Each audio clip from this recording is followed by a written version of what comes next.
আমরা 22 লক্ষ কর্মচারীর দাবি আদায় করার জন্য কাজ করছি, কিন্তু আমাদের সেই দাবি আদায় করার জন্য যে কর্মচারী ভাইরা আমাদেরকে সহযোগিতা করেন, দাবি আদায় করার জন্য আমাদের কর্মসূচিতে যোগ দেন, সেই কর্মচারী ভাইদের জন্য আমরা কি করছি?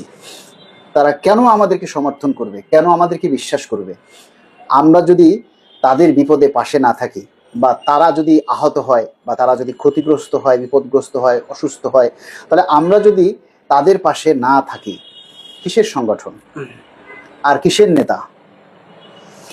আমরা চাই আমাদের এই বাংলাদেশ সরকারি কর্মকর্তা কর্মচারী কল্যাণ সমিতি, আমাদের এই নবম পে স্কেলের দাবি আদায় করাটাই আমাদের মূল লক্ষ্য নয়। আমাদের লক্ষ্য হচ্ছে সকল সরকারি কর্মচারীদের ন্যায্য দাবি আদায় করা, এবং সেই দাবি আদায় করতে বা অন্য যে কোনো কারণে যে কোনো কর্মচারী যদি বিপদগ্রস্ত হয়ে পড়ে, অসুস্থ হয়, দুর্ঘটনায় ঘটে, বা যে কোনোভাবে বিপদগ্রস্ত হয়, আমরা তাদের সাথে থাকব এবং তাদের পাশে থেকে তাদেরকে আমরা সহযোগিতা করব। এটাই হচ্ছে আমাদের সংগঠনের আদর্শ এবং মূলনীতি।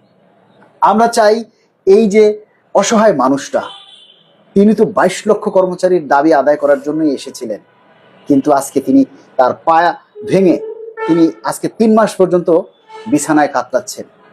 কোনো সংগঠন বা কোনো নেতা কেউ তার খোঁজ নেয়নি, কিন্তু আমি এবং আমার সংগঠনের যিনি মহাসচিব আশিকুল ইসলাম এবং আরও সদস্য আছে কামরুল ইসলাম, রুবেল, আমেনা বেগম, এরা ঢাকা মেডিকেলে থেকে আমরা সবসময় তার সাথে যোগাযোগ রক্ষা করেছি, খোঁজ খবর রাখছি। এবং তিনি এই যে আজকে যে অপারেশন, তার পাটা ফুলে গেছিল, হয়তো আর কিছুদিন থাকলে পায়ে পচন ধরতো, তখন তার পাটা ফেলে দেওয়া ছাড়া আর কোনো পথ থাকতো না, যার কারণে তিনি নিরুপায় হয়ে তার যে একটু ভিটাবাটি ছিল সেইটাকে বন্ধক রেখে তিনি আজকে এই চিকিৎসার জন্য এসে অপারেশন করিয়েছেন, এবং তিনি এখানে তার রড বসিয়েছেন, যে খাঁচা, সেটা দিয়ে এখানে আটকে দেওয়া হয়েছে। এই রামপুরা ডেল্টা হেলথ কেয়ার হসপিটালে তিনি ভর্তি আছেন। হয়তো আবার 3 মাস পরে তার এই যে খাঁচা যেটা বসানো হয়েছে সেটা তাকে আবার খুলতে হবে। এই যে তার এই সুস্থ হতে কতদিন লাগবে আমরা জানি না, কিন্তু তার এই সমস্ত ব্যয় এবং খরচা আমরা যতটুকু হিসাব করেছি তাতে আনুমানিক প্রায় 2 লক্ষ টাকার মতো লাগে। তা আমরা 22 লক্ষ কর্মচারী, আমরা যদি 100 টাকা করে মাত্র 2000 মানুষ তার বিকাশ নাম্বারে দেই, তাহলে তার 2 লাখ টাকা হয়ে যায়। আরে ভাই, আপনি একটা দিনের টিফিন ভাতাটা, আপনি একটা দিনের চায়ের খরচটা আপনি এই ভাইয়ের বিকাশ নাম্বারে পাঠিয়ে দিন। আজকে যদি আপনি ওনার পাশে না দাঁড়ান, কালকে আপনার পাশে অন্য কেউ দাঁড়াবে না। আমাদের নীতি এবং আদর্শ হওয়া উচিত এটাই, যে সকল কর্মচারীদের পাশে আমরা ঐক্যবদ্ধভাবে থাকব এবং আমাদের দাবি আদায় করব।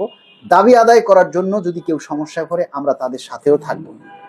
এই যে ভাইয়ের বিকাশ নাম্বার যেটা আমরা এখানে আছে 017496910020, এই একটাই তার নাম্বার, তার অন্য কোনো নাম্বার নেই।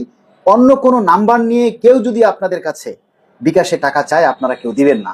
এই নাম্বারটাতে আপনারা যোগাযোগ করে ওনার সাথে কথা বলে শিওর হয়ে তারপরে প্রয়োজনে আপনারা সাহায্য পাঠাবেন। এই নাম্বারটা তো আপনার, আমার, তাই না? পার্সোনাল নাম্বার এটা আমার। এটা ছাড়া তো আর আপনার কোনো নাম্বার নেই, এটাই। আচ্ছা, আমি গতকাল সন্ধ্যায় আপনার এই যে পোস্টটা দিয়েছি সাহায্যের জন্য, এই পর্যন্ত আপনার কত টাকা সাহায্য এসেছে?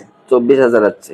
24,000 আসছে, আলহামদুলিল্লাহ। একটা সন্ধ্যায় আজকে পর্যন্ত তার 24,000 টাকা সাহায্য এসেছে, কিন্তু তার প্রয়োজন 2 লাখ টাকা।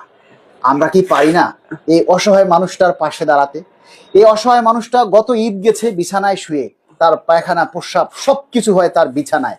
তার স্ত্রী কান্না কণ্ঠে আমার কাছে বলেছিল যে ভাই, আমরা খুবই অসহায়, আমাদের সামান্য যে জমি বা ভিটা সেটা আমরা বন্ধক রেখে চিকিৎসা করাচ্ছি, তাই আপনাদের সহযোগিতায় আমরা এই ভাইয়ের যাতে ভিটাটা সে বন্ধক মুক্ত করতে পারে এবং তার চিকিৎসাটা যাতে সুন্দরভাবে করতে পারে, সেজন্য আমরা আপনাদের সহযোগিতা চাই। আপনার একটু সহযোগিতায় এই ভাই আবার তার পাটাকে সুস্থ করে কর্মে ফিরে যেতে পারে।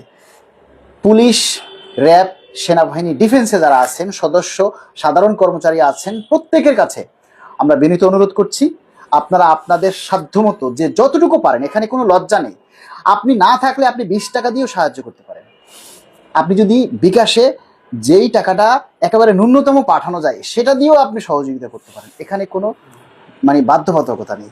তা আমরা চাই আপামর সকল মানুষ এই ভাইয়ের পাশে দাঁড়াবেন এবং এই ভাইকে সুস্থ হতে সাহায্য করবেন। আমরা আছি সবসময় আপনাদের পাশে, আমাদের কর্মকর্তা কর্মচারী কল্যাণ সমিতি আছে আপনাদের সাথে। আমরা চাই আমাদের নবম পে স্কেল অতি দ্রুত বাস্তবায়ন করা হোক এবং মাননীয় প্রধানমন্ত্রীর কাছে আমাদের এটাই আবেদন যে মাননীয় প্রধানমন্ত্রী এই সমস্ত অসহায় মানুষের কথা চিন্তা করে হলেও দ্রুত পে স্কেল বাস্তবায়ন করুন, যাতে এই মানুষগুলি একটু সচ্ছলভাবে পরিবার নিয়ে চলতে পারে। আমাদের আর অন্য কোনো চাওয়া নেই। আমাদের কল্যাণ সমিতি সবসময় সকল সাধারণ কর্মচারীদের পক্ষে আছে। আপনারা আমাদেরকে সাপোর্ট করবেন, আপনারা আমাদেরকে সহযোগিতা করবেন আমাদের নীতি এবং আদর্শ দেখে। আমরা নেতা হতে চাই না, আমরা আপনাদের ভাই, আপনাদের বন্ধু হতে চাই, আমরা কেউ নেতা হতে চাই না। ভাই আপনি কিছু বলুন। সেই প্রথম থেকেই মালিক ভাই আমার সাথে পাশে ছিল, পাশে আছে, এখনো আছে। মালিক ভাই অনেক সেবা করছে, এখনো করতেছে। আমি ঢাকায় যাচ্ছি অপারেশন করতে, তাও আমার খবর নিতেছে, ফোন দিতেছে, কেমন আছেন কেমন নাই, কি অবস্থায় আছেন, এটাও খবর নিতেছে। তারপরে এই যে চিকিৎসা টাকা পয়সা কেমন আছে না আছে এটাও খবর নিতেছে। আমার কাছে কি করতেছি, কি বাসায় করে আসছি এটাও খবর নিতেছে। সবেই মালিক ভাই আমার পাশে এখনো পর্যন্ত, শেষ পর্যন্ত আছে। এখনো আজকেও আসছে, সকালেও ফোন দিছিল। আর আমার জন্য সবাই আমার জন্য দোয়া করবেন, আর চিকিৎসার বাবদ আমার কিছু সহযোগিতা করবেন। যা হয় 10 টাকা হোক, 5 টাকা হোক, 20 টাকা হোক, 100 টাকা হোক, সবাই আমার জন্য দিবেন। আমার মোবাইল নাম্বার দেওয়া হয়েছে, এই নাম্বারেই যোগাযোগ করে দিবেন। আর অন্য কেউ কি আপনাকে ফোন টোন দিয়েছে যে ঢাকায় এসে ভর্তি হয়েছেন, কোনো সংগঠনের কোনো নেতা বা অন্য কেউ কি যোগাযোগ করছেন? না, ওরকম যোগাযোগ হয় নাই। কেউ আমি করেনি? যোগাযোগ করছি, কিন্তু আমার নিজের ইচ্ছায় যোগাযোগ করেনি। আচ্ছা, আপনি যোগাযোগ করছেন তখন তারা কি কিছু বলছে, কোনো সহযোগিতার আশ্বাস দিয়েছে?